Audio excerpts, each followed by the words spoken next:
முன்னொரு காலத்துல 3 குட்டி பன்றிங்க அவங்க அம்மா அப்பாவோட காட்டுக்குள்ள வாழ்ந்தாங்க. குழந்தைகளே, நீங்க வாழ்க்கையோட அடுத்த கட்டத்துக்கு போக வேண்டிய நேரம் வந்துடுச்சு. உங்களுக்கான பாதையை நீங்களே அமைச்சுக்கணும். நான் உங்களை அனுப்பி வைக்கிறேன். செல்லங்களா, உறுதியான வீடுகளை கட்டி பாதுகாப்பா இருங்க. உடம்ப பாத்துக்கங்க. ஏய், சுதந்திரம் கிடைச்சிருச்சு. நான் வைக்கோல வச்சு சீக்கிரமா ஒரு வீட்டை கட்ட போறேன்.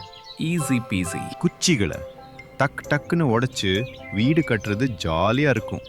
அவ்வளோதான், வீடு தயார். நான் நிதானமாக, உறுதியாகவும் பாதுகாப்பாகவும் கட்டுவேன். செங்கல் வீடுதான் சிறந்தது. அந்த 3 குட்டி பன்றிங்களும் தங்களோட அதிர்ஷ்டத்தை தேடி வீட்டை விட்டு கிளம்புனாங்க. முதல் பன்றி ரொம்ப சோம்பேறி. சீக்கிரமா வேலையை முடிக்கணும்னு வைக்கோலை வச்சு வீட்டை வேகமா கட்டி முடிச்சது. ரெண்டாவது பன்றி குச்சிகளை வச்சு ஒரு வீட்டை கட்டியது. அது கொஞ்சம் உறுதியாகவும் கொஞ்சம் வேகமாகவும் கட்டி முடிச்சது. மூணாவது பன்றி ரொம்ப உழைப்பாளி. செங்கற்களை வச்சு நல்ல பலமான ஒரு உறுதியான வீட்டை கட்டியது.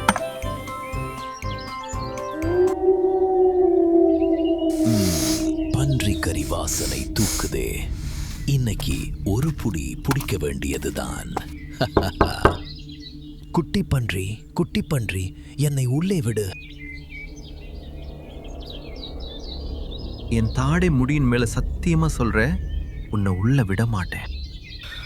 அப்போ நான் மூச்சை இழுத்து பிடிச்சு பலமா ஊதி உன் வீட்டை தரமட்டமாக்குறேன் பாரு.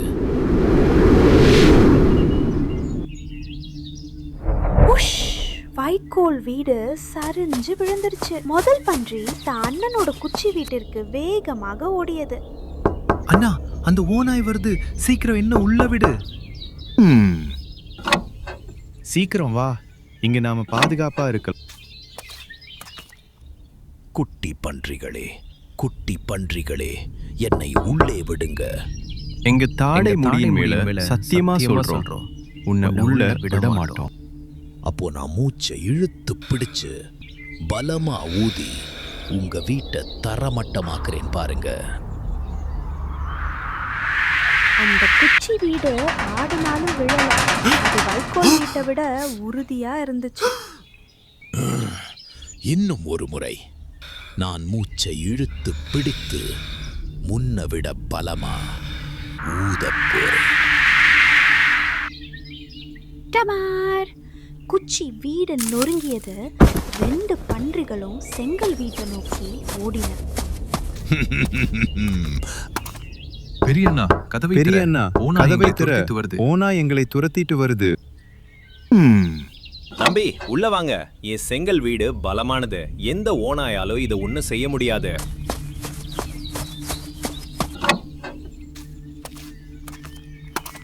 குட்டி பன்றிகளே, குட்டி பன்றிகளே, என்னை உள்ளே விடுங்க. எங்கள் தாடை முடியின் மேல சத்தியமா சொல்றோம், உன்னை உள்ள விட மாட்டோம். அப்போ நான் மூச்சை இழுத்து பிடிச்சு பலமா ஊதி உங்க வீட்டை தரமட்டமாக்குறேன் பாருங்க. செங்கல் வீடு அசையவே இல்லை. ஓநாய் மறுபடியும் முயற்சி செஞ்சது. இன்னும் ஒரு முறை நான் மூச்சை இழுத்து பிடித்து முன்னவிட பலமா ஊதப் போறேன். இன்னும் அசையாம நிக்கிறது. கடைசி முயற்சி. இந்த முறை ரொம்ப வேகமா ஊத போறேன்.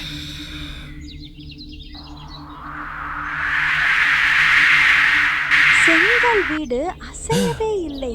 ஓநாய் பயங்கர கோபம் அடைந்தது. இந்த ஊதுறது வேலைக்காகாது. அங்கே ஒரு புகைப்போக்கி இருக்கு. அது உள்ளே இறங்கி அவங்கள சாப்பிட போறேன். ஆமா, இப்போவே கண்ணு முன்னாடி தெரியுது. 3 கொழு கொழு பன்றிங்க ஏன் தட்டுல. குட்டி பன்றிங்களா, உங்களை சாப்பிட வேண்டிய நேரம் வந்தாச்சு. ஓநாய் வீட்டின் மேல் ஏறி புகைப்போக்கி வழியா உள்ளே இறங்கியது. சீக்கிரம் அடுப்புல நெருப்ப மூட்டுங்க. ஐயோ, என் வால்! தீ பிடிச்சுக்குச்சு. ஓநாய் அப்படியே எகிரி குதிச்சு ஓடியது. அப்புறம் குட்டி பன்றி பக்கம் தலை வைத்து படுப்பதில்லை. 3 குட்டி பன்றிங்களும் குஷியா கொண்டாடினாங்க. இப்போ பாதுகாப்பா இருக்கும். அப்படியே அந்த 3 குட்டி பன்றிங்களும் அந்த செங்கல் வீட்ல ரொம்ப சந்தோஷமா வாழ்ந்துட்டு வந்தாங்க. கடின உழைப்பும் புத்திசாலித்தனமான முடிவும் தான் நம்மை காப்பாத்தும். இப்போ உங்ககிட்ட ஒரு கேள்வி. அந்த 3 குட்டி பன்றிங்களோட இடத்துல நீங்க இருந்தா என்ன பண்ணுவீங்க? எந்த மாதிரி வீட்டை கட்ட ஆசைப்படுவீங்க? உங்க பதில கீழே இருக்க கமெண்ட்ல சொல்லுங்க. ஹாய் ஹாய் ஹாய், எல்லோருக்கும் வணக்கம். நான் தான் ட்விட்டி. அப்புறம் நான் தான் மஞ்சி எலி. சீஸ் சாப்பிடுறதுல நான் தான் சாம்பியன். இன்னைக்கு நம்ம கிட்ட ரொம்ப தமாஷான கதை ஒன்னு இருக்கு. பூனையும் வயசான எலியும். ஒரு தந்திரமான பூனை தலைக்கீழா தொங்குற ஐடியாவால தான் ரொம்ப அறிவாளின்னு நினைச்சிட்டு இருந்தது. ஆனா ஒரு வயசான எலி தான் ரொம்ப புத்திசாலின்னு நிரூபித்தது. நான் ஒரு எலி, அதனால பூனைங்க ரொம்ப தந்திரமானவங்கன்னு எனக்கு தெரியும். ஆனா இந்த பூனை தரையில உருண்டு புரண்டு சிரிக்கிற அளவுக்கு செம தமாஷானவ. குட்டி எலிங்கெல்லாம் இவங்கிட்ட மாட்டிக்குமா? இல்ல தாத்தா எலி வந்து காப்பாத்துமா? கேட்க இல்ல பார்க்க தயாரா இருக்கீங்களா? ஆரம்பிக்கலாமா? இதோ கதை ஆரம்பமாகுது.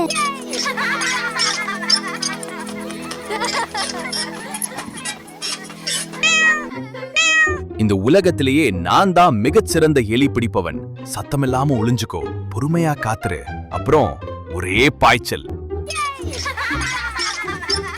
பாய்ச்சல் இதோ ஒன்னு மாட்டிக்கிச்சு. அவன் என்னை பிடிச்சிட்டான். என் வால் ஹெலிகாப்டர் மாதிரி சுத்துது. யம் யம் யம். தட்டுல எலி பார்பிக்யூ ரெடியா இருக்கு. செம ருசி. பாய்ச்சல் இதோ 2வது மாட்டிக்கிச்சு. ரொம்ப வேகம். ரோலர் கோஸ்டர்ல போற பம்பரம் மாதிரி நான் சுத்துறேன். நாம் நாம் நாம். என் தட்டுல இன்னொரு எலி பார்பிக்யூ. செம ருசி.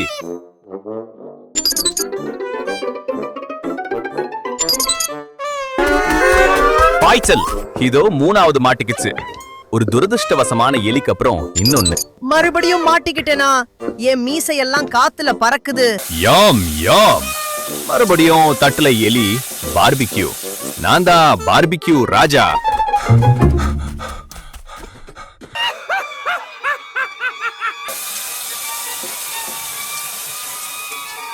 எல்லாரும் உள்ளேயே இருங்க. அந்த பூனை நம்மள புடிச்சு அவன் பாபிக்யூ தட்டுல வச்சு சாப்பிட்டுட்டு இருக்கான். இனிமே வெளியே வந்து விளையாடாதீங்க. சீக்கிரமா ஒளிஞ்சுக்கோங்க. என் குட்டி மீசை நண்பர்களே, நான் நிறைய ஆபத்துகளை பார்த்திருக்கேன். எல்லாரும் ஒளிஞ்சே இருங்க. உங்க புத்திசாலித்தனத்தை பயன்படுத்துங்க. எலிகள்லாம் ரொம்ப உஷாரா ஒளிஞ்சிருக்கு. பலம் வேலை செய்யலனா என் தந்திரத்தை பயன்படுத்தணும்.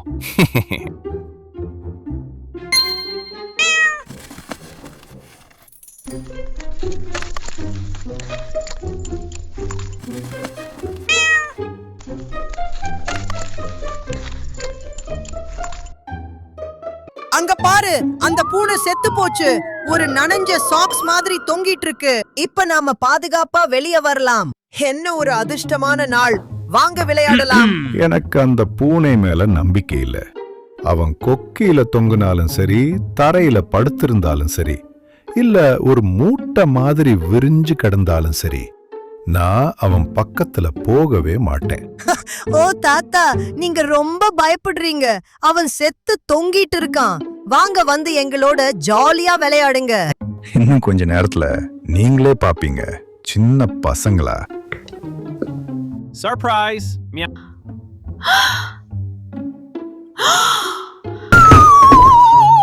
Now surprise. உன்னை பிடிச்சிட்டேன். அவன் உயிரோட தான் இருக்கான். எல்லாரும் பொந்துக்குள்ள ஓடி போயிருங்க.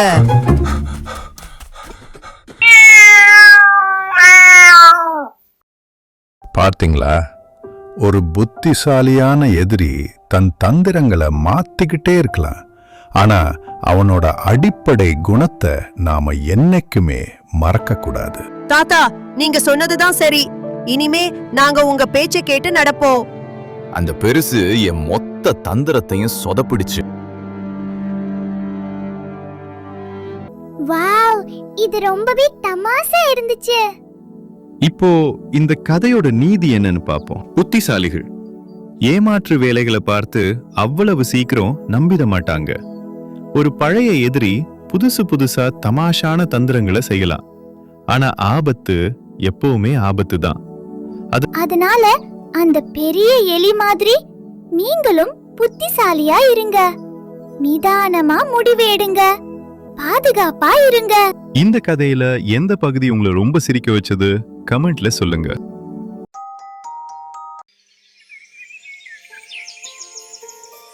ஒரு காலத்தில் ஒரு அடர்ந்த காட்டின் அருகில் இருந்த புல்வெளியில்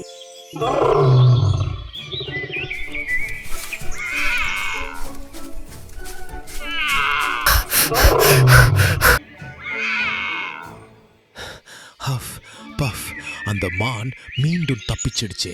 நான் விரட்டிட்டே இருக்கிறேன், எதுவும் மாட்டேங்குது. என்னால முன்ன மாதிரி வேகமா ஓட முடியல. அப்பெல்லாம் வேட்டையில என்ன அடிச்சிக்க ஆளே இல்ல. இப்போ இந்த சின்ன மானை பிடிக்க முடியல. பலத்தை நம்புறதை விட்டுட்டு புத்திய பயன்படுத்தும் நேரம் வந்துட்டு. சில நண்பர்களை வேட்டைக்கு உதவச் சொல்லி, வேட்டை முடிந்ததும் பெரிய பங்கை எடுத்துக்கலாம். எவ்வளோ சாமர்த்தியம்! புத்திசாலிடா நீ.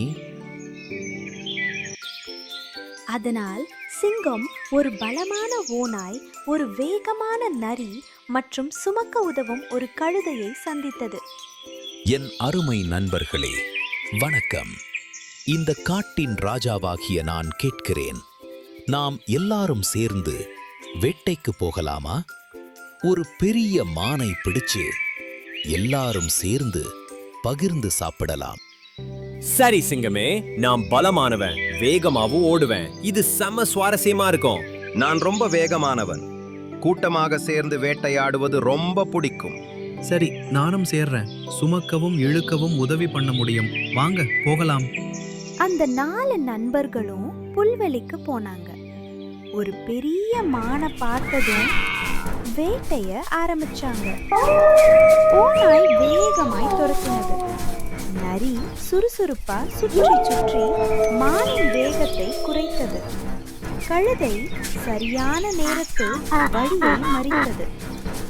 அப்பொழுது சிங்கம் வேகமா வந்து ஒரே அடியாய் அடிக்க மான் வீழ்ந்தது.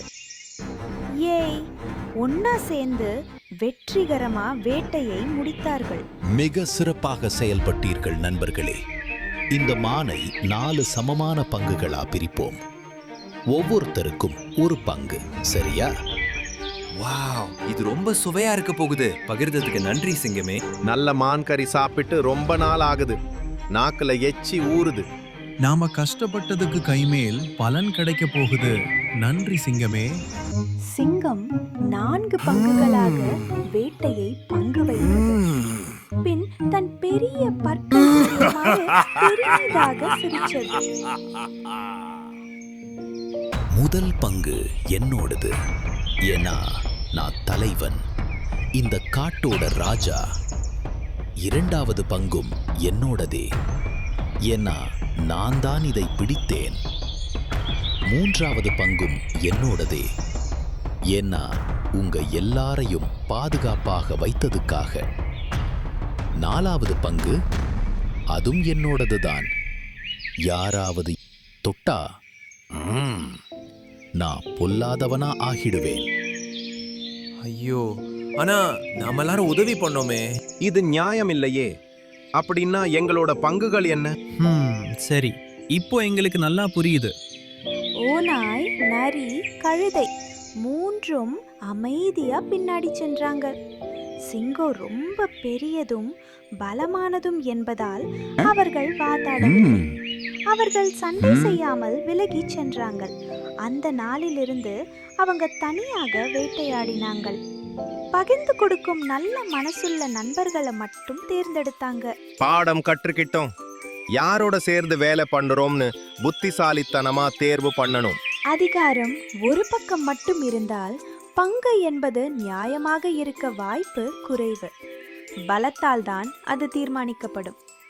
அதிகாரம் அதிகமா உள்ளவர்கள் சில நேரம் தங்களுக்கான பங்கை விட அதிகமா எடுத்து வாய்ப்பு உள்ளது. அதனால் யாரோட சேர்கிறோம் என்பதை புத்திசாலித்தனமா தேர்வு பண்ணுங்க. நியாயமும் கருணையும் உள்ள நண்பர்களை தேடுங்க. சூரியன் பல பழக்குது, பூக்கள் சிரிக்குது, நான் அடிப்பாடி குதித்து மகிழ்ச்சியில் மூழ்குது, வானம் நீளமாக இருக்குது.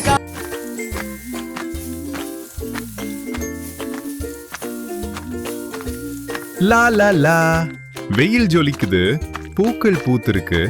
ஏய் எறும்பே, என் கூட வந்து ஆடு, ரொம்ப ஜாலியா இருக்கு. ஓ வெட்டுக்கிளி, என்னால இப்போ ஆட முடியாது. நான் விதைகளையும் பழங்களையும் சேகரிக்கிறேன். சீக்கிரம் குளிர்காலம் வந்துடும். நான் இன்னைக்கு ரொம்ப வேலை செய்யணும். குளிர்காலம் ரொம்ப மோசமா இருக்கும். என் குடும்பம் அதுக்கு தயாராகணும். குளிர்காலமா? எதுக்கு கவலைப்படணும்? இன்னைக்கு நல்ல வெயில் அடிக்குது. சந்தோஷமா ஆடி பாடி விளையாடலாம். லல்ல லல்லா. உன் பாட்டு சூப்பர் வெட்டுக்கிளி. ஆனா நான் குளிர்காலம் வரும்போது தயாரா இருக்கணும். அப்புறம் பார்க்கலாம். சூரியன் பல பழக்குது, பூக்கள் சிரிக்குது, நான் அடிப்பாடி குதித்து மகிழ்ச்சியில் மூழ்குது, வானம் நீள.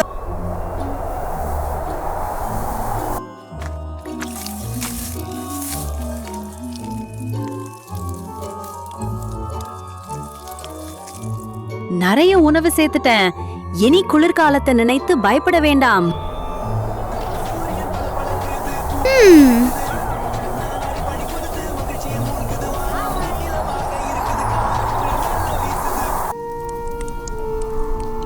அப்பாடி, எவ்வளோ குளிர். வயிறு வேற பசிக்குது. சாப்பாடும் இல்லை, தங்குறதுக்கு ஒரு இதமான இடமும் இல்லை. ஐயோ, இப்போ என்ன பண்றது?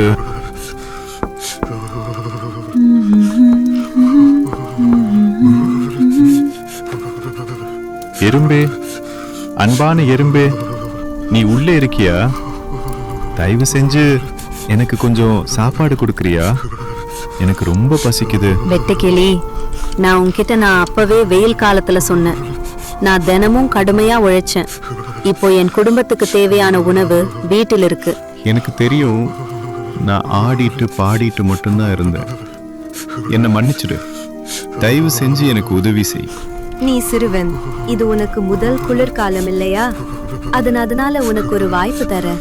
உள்ளே வா, கதகதப்பா இரு. உணவு தருகிறேன். ஆனா அடுத்த குளிர்காலத்துல இது திரும்ப நடக்க கூடாது. நீ இங்க வீட்டை சுத்தம் பண்ணவும் துணி துவைக்கவும் உதவி செய்யணும். என் குழந்தைகளுக்கு கதை சொல்லணும். இப்போ எனக்கு புரியுது. இனிமே இப்படி நடக்காதுன்னு சத்தியம் பண்றேன். ரொம்ப நன்றி எறும்பு. உன் வீட்டை சுத்தம் பண்ணுவேன், துணி துவைப்பேன், அப்புறம் சூப்பரான கதைகளையும் சொல்லுவேன். நீதான் உலகத்திலேயே ரொம்ப அன்பான நண்பன்.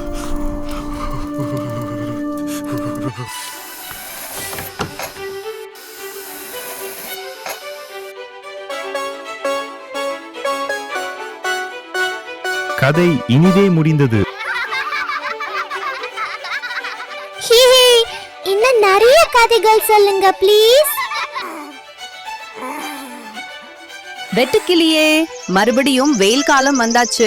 உணவு தேடும் நேரம் இது. இந்த முறை நானும் உழைக்க போறேன்.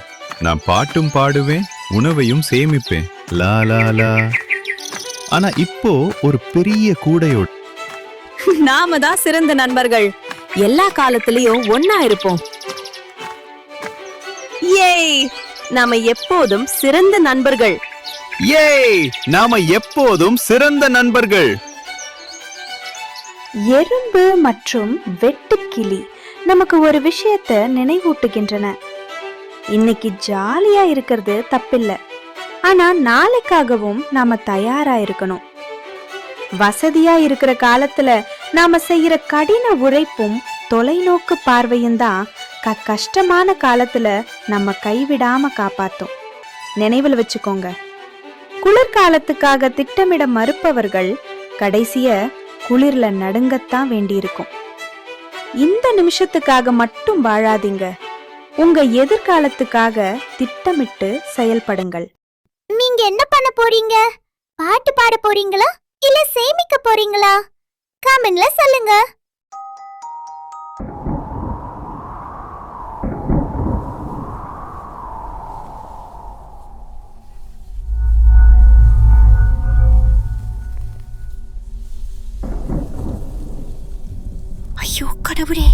அங்க பாருங்க, அந்த படுபாவி பாம்பு மறுபடியும் வருது.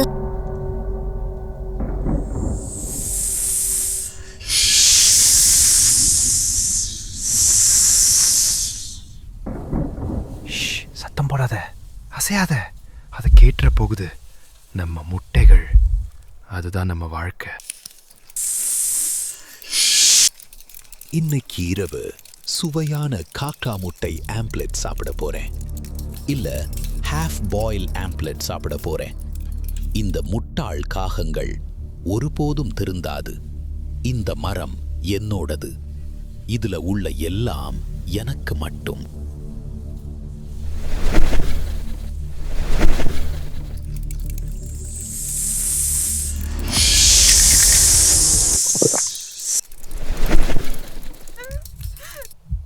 ஐயோ, அந்த பாவி என் முட்டைகளை நாசம் பண்ணிட்டானே. அவன் நல்லாவே இருக்க மாட்டான். நம்ம எல்லாத்தையும் இழந்துட்டோம். நம்ம இப்படியே பயந்து வாழ முடியாது. இதுக்கு ஒரு முடிவு கட்டணும். நம்மளால என்ன செய்ய முடியும்? அந்த நயவஞ்சகன் ரொம்ப பலமானது. இரவும் பகலும் காவல் காக்கிறோம். ஆனாலும் ஒவ்வொரு தடவையும் திருடிட்டு போயிடுதே. ஒரு நிமிஷம், எனக்கு ஒரு யோசனை வந்திருக்கு. ஆனால் அந்த திட்டம் என்னோட உயிருக்கே ஆபத்தானது. ஆனால் எனக்கு வேற வழி இல்லை. குடும்பத்துக்காக இது செய்ய போகிறேன். நாளை காலையில் நான் நகரத்துக்கு போகிறேன். அங்கே ஒரு அரச மாளிகை இருக்கு. அங்குள்ள மனிதர்களை வைத்து இந்த கொடுங்கோலனுக்கு ஒரு முடிவு கட்டுறேன். அரச மாளிகைக்கா? அங்க நிறைய காவலாளிகள் இருப்பாங்க. அவர்கள் உங்களை பிடிச்சிட்டாங்கன்னா உங்களையும் என்னால இழக்க முடியாது. நம்ம குடும்பத்துக்காக நான் இதை செய்யணும். இல்லைனா அந்த பாம்பு நம்ம குடும்பத்தையே கொன்னுடும்.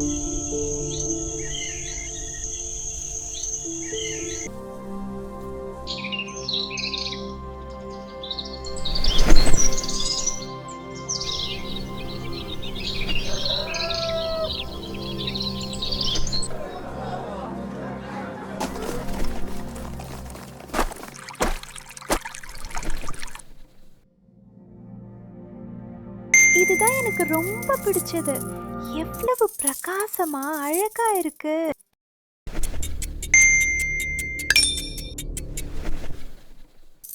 திருடன், திருடன்! அந்த காக்கா என் நகையை திருடிட்டு போகுது. அதை பிடிங்க. அதுக்கு பின்னால போங்க, விடாதீங்க.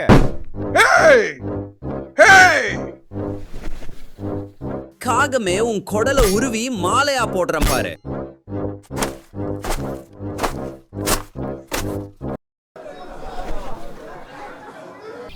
மனிதர்களே, என் பின்னால் வாங்க.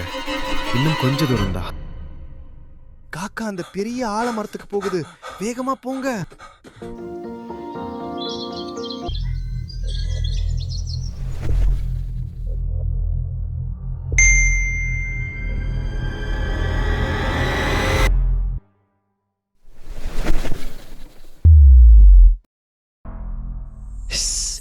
என்னடா இது?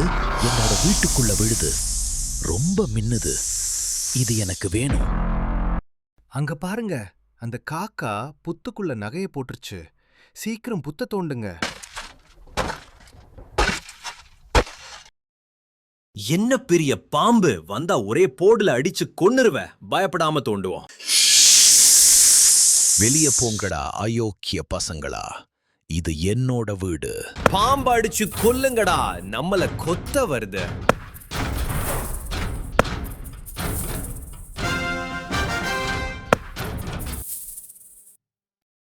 எவ்வளோ பெரிய பாம்பு!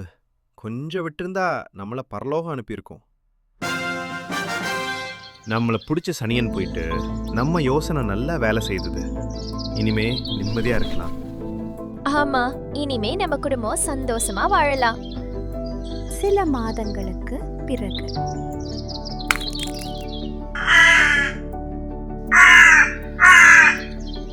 இறுதியில் அந்த சிறிய காகங்கள் அந்த கொடிய பெரிய பாம்பை வீழ்த்தின. நமது ஆபத்துகள் நிறைந்த உலகில் வெறும் பலமாக இருப்பதை காட்டிலும் புத்திசாலித்தனமாக இருப்பதுதான் உண்மையான வலிமை. இந்த பழமையான கதை பெற்றோர்களுக்கும் குழந்தைகளுக்கும் நினைவூட்டுவது என்னவென்றால், நல்ல அறிவு, சிந்தனை மற்றும் ஆபத்தில் பதட்டப்படாமல் இருந்தால் எந்த ஆபத்தையும் வெல்ல முடியும். இந்த கதையை உங்கள் குடும்பத்தோடு பகிர்ந்து கொள்ளுங்கள். பிரச்சனைகளை எப்படி சமாளிப்பது, எப்படி மனதளவில் தைரியமாக நிற்க வேண்டும் என்ற நல்ல உரையாடல்களுக்கு இது வழிவகுக்கும்.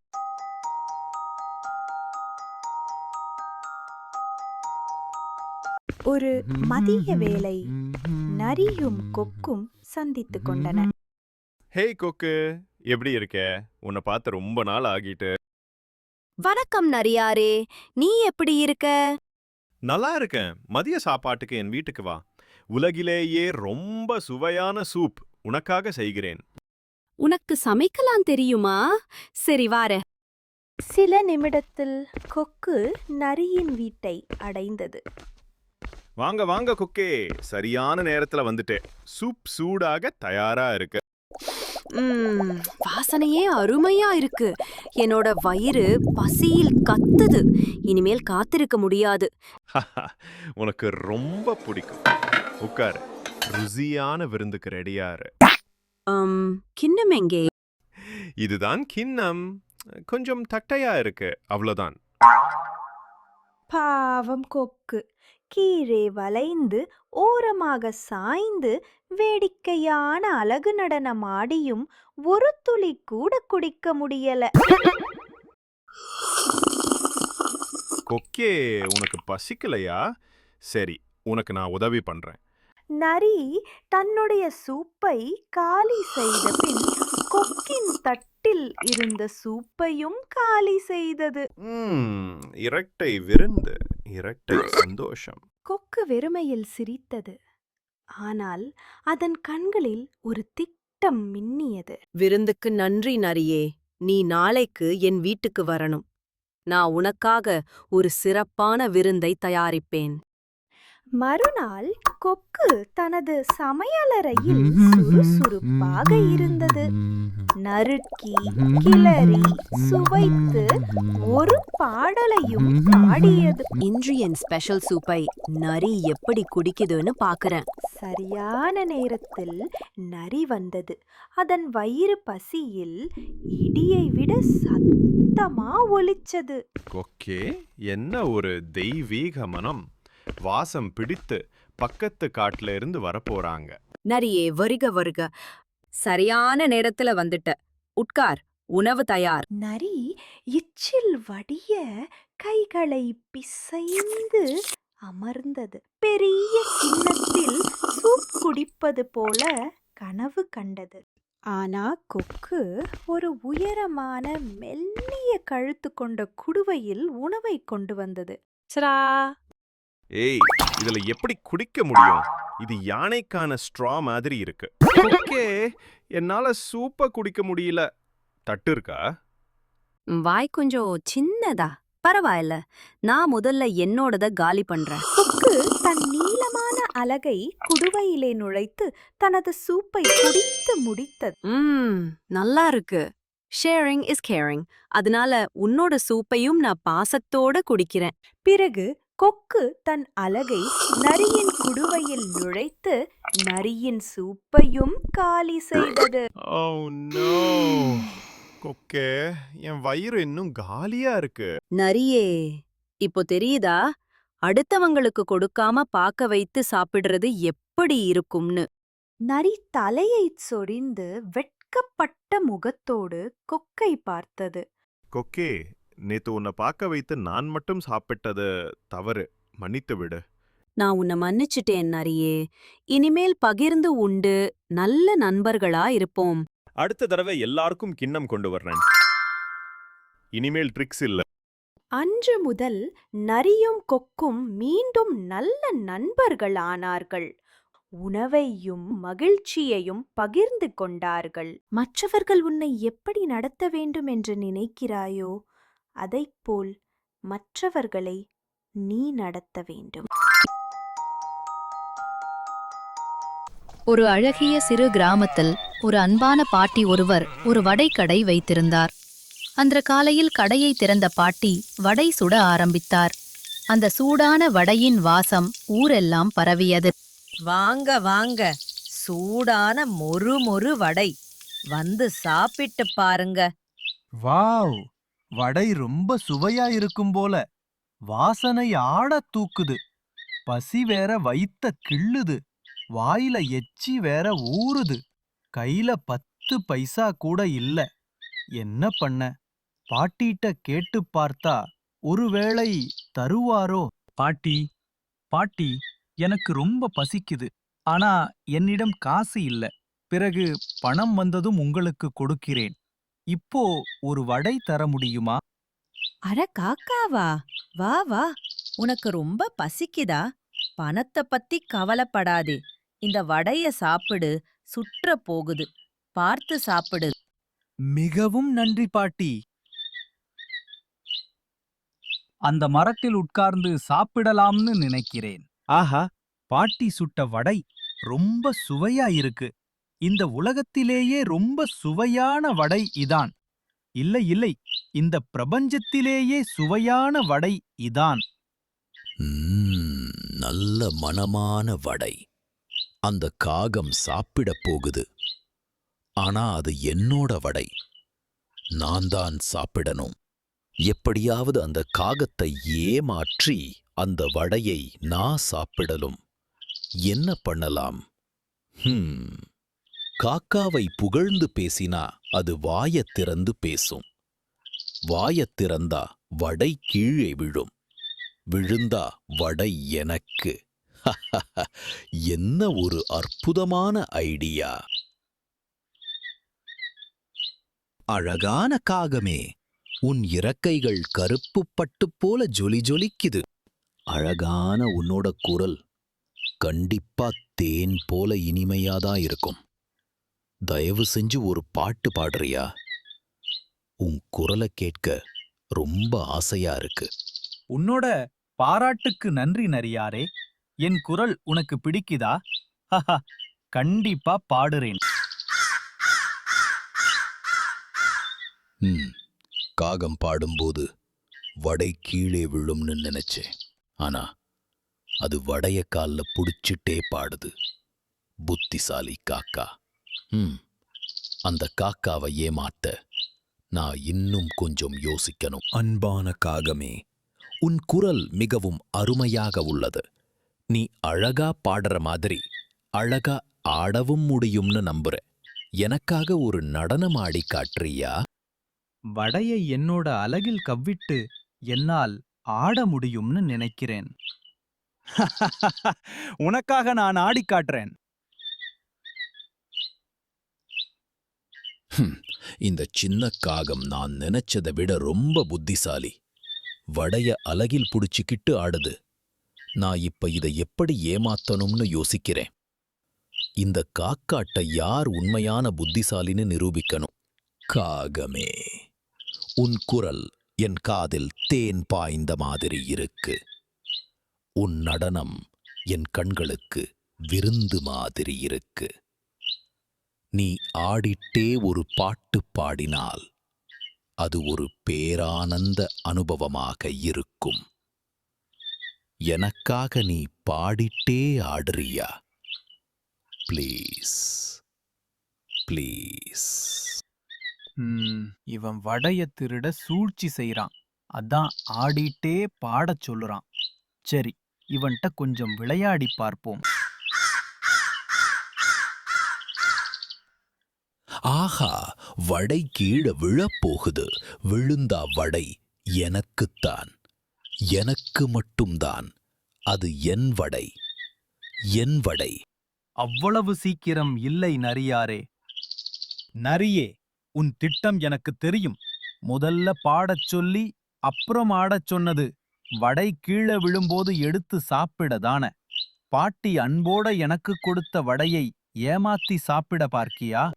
நரியே, சூழ்ச்சி செய்யாமல் நேர்மையாக யோசிப்பதில் ஒரு தவறும் இல்லை. நான் பாட்டிட பசிக்குது, ஒரு வடை கொடுங்கன்னு கேட்டேன். பாட்டி அன்போட இந்த வடையை கொடுத்தாங்க.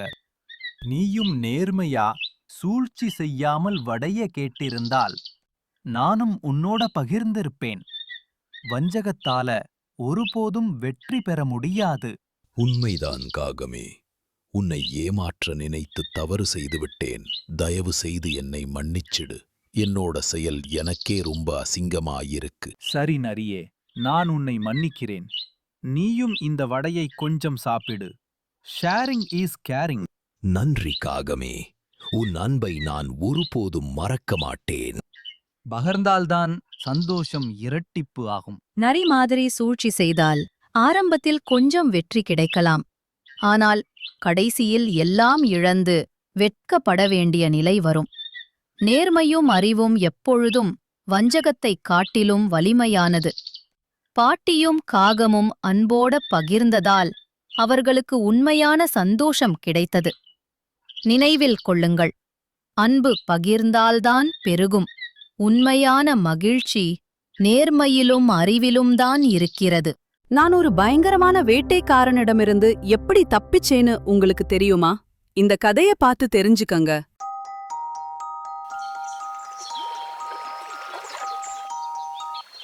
ஒரு காலை நேரம் ஒரு எறும்பு ஆற்றங்கரையில் உணவு தேடி நடந்து கொண்டிருந்தது. ரொம்ப தாகமா இருக்கு, கொஞ்சம் தண்ணி குடிப்போம். தண்ணீர் குடிக்கும் பொழுது எறும்பு தவறி ஆற்றில் விழுந்தது. ஐயோ, காப்பாத்துங்க காப்பாத்துங்க, எனக்கு நீந்த தெரியாது. அங்கு மரத்தில் உட்கார்ந்திருந்த புறா நீரில் தத்தளிக்கும் எறும்பை பார்த்தது. ஐயோ, அந்த சின்ன எறும்பு கஷ்டப்படுது. எறும்பே, கவலைப்படாதே, நான் இருக்கேன். புறா மரத்தில இருந்த ஒரு பெரிய இலையை பறித்து எறும்பின் அருகில் போட்டது. வாவ், எனக்கு ஒரு இலை படகு கிடைத்து விட்டது. நன்றி புறாவே. அந்த இலை மெதுவாக மிதந்து ஆற்றங்கரையில் பாதுகாப்பாக ஒதுங்கியது. நான் உயிர் பிழைத்து விட்டேன். ரொம்ப நன்றி புறாவே. நீ இல்லைனா நான் மீனுக்கு பிரேக்ஃபாஸ்ட் ஆகி இருப்பேன். நண்பனுக்கு உதவி செய்வது என் கடமை. நன்றி எல்லாம் சொல்லாதே. அன்று முதல் எறும்பும் புறாவும் நண்பர்களாக ஆனாங்க. சில நாட்களுக்கு பிறகு எறும்பு அதே மரத்தருகில் செல்லும் பொழுது புதரின் பின்னால் ஒளிந்திருந்த ஒரு மனிதனை பார்த்தது. அவன் ஒரு வேட்டைக்காரன். வில்லையும் அம்பையும் எடுத்து மரத்தில் இருந்த புறாவை நோக்கி குறிவைத்தான். லா லா லா, என்ன ஒரு அழகான காலை நேரம். ஐயோ, வேடன் புறாவை கொல்ல பார்க்கிறான். எப்படியாவது புறாவை காப்பாற்ற வேண்டும். எறும்பு தன் சின்ன கால்களால் முடிந்த அளவுக்கு வேகமாக ஓடி வேட்டைக்காரன் காலை அடைந்தது. ஏதோ என்னை கடித்து விட்டது. அம்பு குறி தவறி விட்டதே. அம்பு குறி தவறியது. புறா உடனே சிறகடித்து பறந்து தப்பித்தது. என் உயிரை காப்பாற்றியதற்கு நன்றி எறும்பே. என் நண்பனை காப்பாற்றியதில் மகிழ்ச்சி. நாம கற்றுக்கொண்டது என்னவென்றால், நல்ல நண்பர்கள் ஆபத்தில் உதவி செய்வார்கள். நாம் நன்மை செய்தால் நமக்கும் நல்லதே நடக்கும். நண்பர்களே, என்னோட கதையை நீங்க பார்த்தது எனக்கு ரொம்ப சந்தோஷமாயிருக்கு. நாம நண்பர்களாகலாமா? உங்களுக்கு இந்த கதை பிடிச்சிருந்தா சப்ஸ்கிரைப் பண்ணுங்க. அடுத்த முறை சந்திப்போம்.